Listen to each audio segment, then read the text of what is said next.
Hi, welcome back to Inside the Studio. I'm Joanne Pollock and I'm here this afternoon with Rita Willms in her absolutely beautiful country property in Southern Ontario. So Rita, thank you very much for inviting me here today. And you certainly, we're surrounded by very beautiful products that we have in front of us, and they're called Kazuri Beads.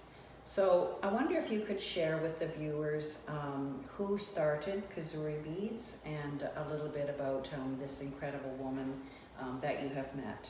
Sure, thank you. Well, Kazuri Beads is an interesting product. It started in Africa by a woman named Lady Susan Wood, and I have a picture of her. And she was a very interesting lady in that she was born in the Belgian Congo to evangelical missionary parents, and they decided that they would leave the Congo and go to England. So they put her in a hammock and they traveled up the Nile and found themselves in England, where she then grew up and had her education. She became educated, trained as a nurse, and that's where she met her husband, Michael Wood.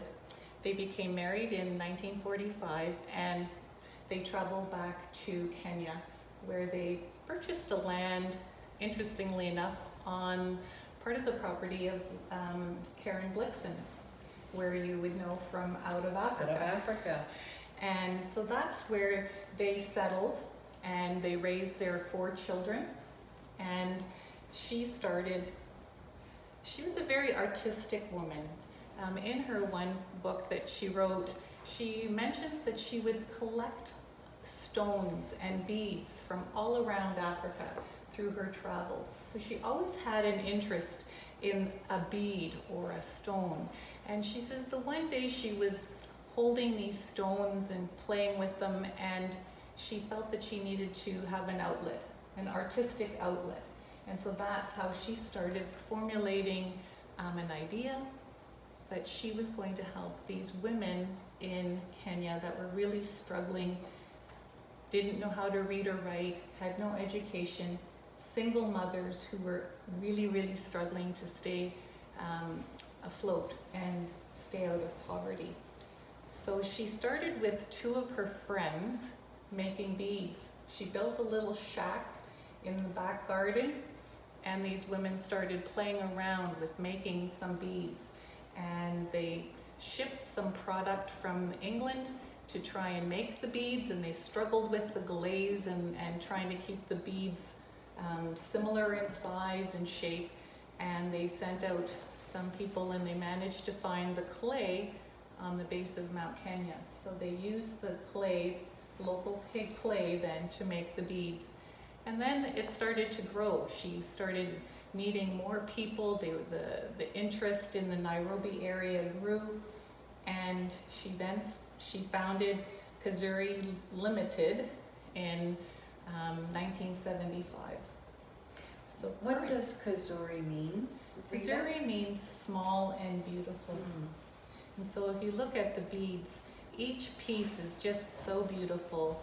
Indeed it is. And some of them aren't maybe so small, but it's Kiswahili for small and beautiful. It strikes me from an artistic point of view about stringing beads to tell a visual story, perhaps, and whether this is a subconscious effect for the women that are stringing the beads, but in fact it is like putting a life story together, and each bead possibly can represent something in their life, and they're stringing things together. Yes. And the other thing about the beads, Lady Wood she was very, very interested in nature. And when you read her books, she's written very many poems. She's very attuned to nature around her. So if you look at the colors, they're just colors of the earth and African colors that you see, the oranges and the browns and the greens. So she brought all those colors and the nature from around her into the developing of the beads. As I read the label, Rita, on the label, and it says Kenya, magic land of hot colors, For fiery sure. sunsets, ocean blues, sandy plains, pounding hoofs, and spotted shadows. This is the home of the original small and beauty Kazuri beads, handcrafted from earth and clay. Beautiful, Beautiful and very well said, for sure. right? Yeah. So can you talk about the process? So the clay is sourced from Mount Kenya, and what happens after that? So then they decide on obviously the shapes that they're going to do, and so you have women sitting at various long tables, and every woman has their job to do. So you may have a woman who is, I have a picture here of how the clay Comes in comes in, tubes. and each woman would have a job. So the one woman would be just formulating the shape, and so determined by obviously the inventory that they need. So every shape, flat or round or oblong, or all the different shapes that they have, women would sit and by hand would shape every bead. Wow. With the measuring tape beside, making sure that they were similar size, obviously. Wow. And then the next woman would then they would get put into the kiln to be fired, and then they come out, and then each piece is hand painted. Each bead then is painted by hand and reglazed. And so the challenge was, how were they going to, you can see how this is coming out of the kiln. They would put the pieces on a wire. They weren't able to get, the hole perfectly. Some of the holes were too small or too big, so then they figured out with the wire that that's what they needed to do. Mm-hmm. And so I think it was years of trying to figure out. It was trial and error, because it was something that she knew nothing about. Wow. And she learned just how to do it by experiment. And here's a woman. She's just making the balls. I can imagine that there would be a wonderful hum to the factory, and how many of the people would enjoy and look forward to coming here on a daily basis, right? Sure. The women, they feel so supported by the organization, by Susan Wood, that she would take such an interest in helping them as single women, single moms with kids who couldn't put their kids into school or put food in their mouths. And so much so that she has a clinic on site, so if the women become ill or their children become ill, she Wow. supports them in that way as well. Wow. And so the women, 350 women obviously aren't there every day at the same time. They rotate around, but for sure they have become a community as a whole. Women and men, or predominantly? There are men, predominantly women, that she focused on the women, but she has brought on men obviously to do the clay and sort of do as overseers. And so they have learned how to fit in, but clearly it's focused towards the women. And so the women, of course, are earning a wage, but they are also supporting extended family members by doing this. 100%, for sure. Any woman has, they've got nieces and nephews that they're supporting, and through AIDS, families have been lost parents, grandparents, and so these women really do have a lot of people that they're supporting. And Susan, so she understood that, how families support one another. Yes. She sounds like an absolutely phenomenal woman in many, many ways. She really was wonderful. We really were fortunate to know her on a personal basis. Dennis, my husband, got to know her through his work when he was starting his PhD research. Took him to Kenya. He was working on community-based health care programs, and he worked with a man named Roy Schaefer, who was working with the Flying Doctors, AMREF, American Medical and Research Foundation. As flying doctors, they would go and provide health care into the rural areas. And Michael Wood, Susan's husband, founded that organization. So Dennis found himself working with Roy, who then introduced Dennis to Susan, and they became very close friends. Wonderful. So every time he was in Kenya, he would go and visit Susan in Karen. She sounds just like the woman that you would want to know. She had quite the sparkle in her eye. I'm sure she did. And just a very warm and a very good sense of humor as well. And she was awarded the Order of the British Empire, so she's actually known as Lady Jane Woods. Yes, that's right. And in the interest, it was a cute story that she wrote about in her one book, that she went to get her award from the Queen, and they asked her why she was getting this award, and she was sort of taken aback, and she says, well, I guess it's for the work that I've been doing with the women at Kazuri in Nairobi. And so then she got the award and got into a taxi, and when she got home, everybody wanted to see her award, only to realize she had left it in the taxi.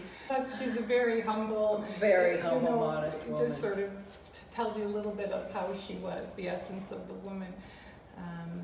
So are the women able to make their own designs of their own choosing, or is there kind of a formulaic recipe to the designs? No, the women would do, the designing would be done behind the scenes. Like, they would come to the table and, Okay. and they would have their template or the pattern in front of them.